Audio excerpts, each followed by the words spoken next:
Harold Iman est avec nous, on va justement revenir, bonsoir Harold, Bonsoir. sur ces dernières 48 heures, on essaie de faire un bilan de ce qui a été a priori vraiment sanglant. Hein.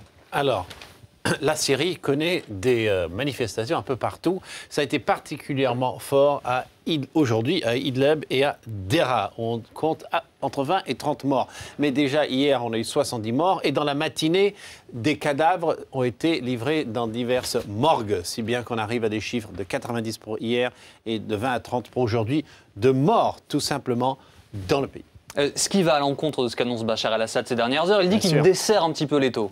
Alors, desserrer l'étau, est-ce que c'est vrai aussi, ou est-ce que c'est faux? Il est vrai, relâché 1180, pour être tout à fait exact, prisonniers libérés, mais c'est juste une annonce à la télévision, et il n'y a de toutes les façons pas de registre de prisonniers politiques en Syrie, donc on ne sait pas qui a été libéré. Et en même temps, il n'y a pas de journaliste sur place, donc on ne peut pas le vérifier.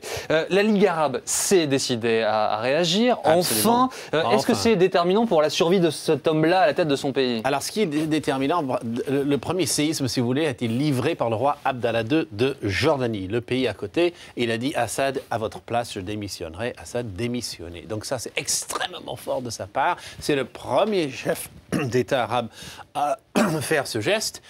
Maintenant, le reste de la Ligue arabe a suspendu, donc, la Syrie, membre fondateur. C'est un geste terrible pour la Syrie, mais a quand même dit à la Syrie, faites quelque chose de vite, convainquez-nous, parce qu'on ne veut pas d'action militaire.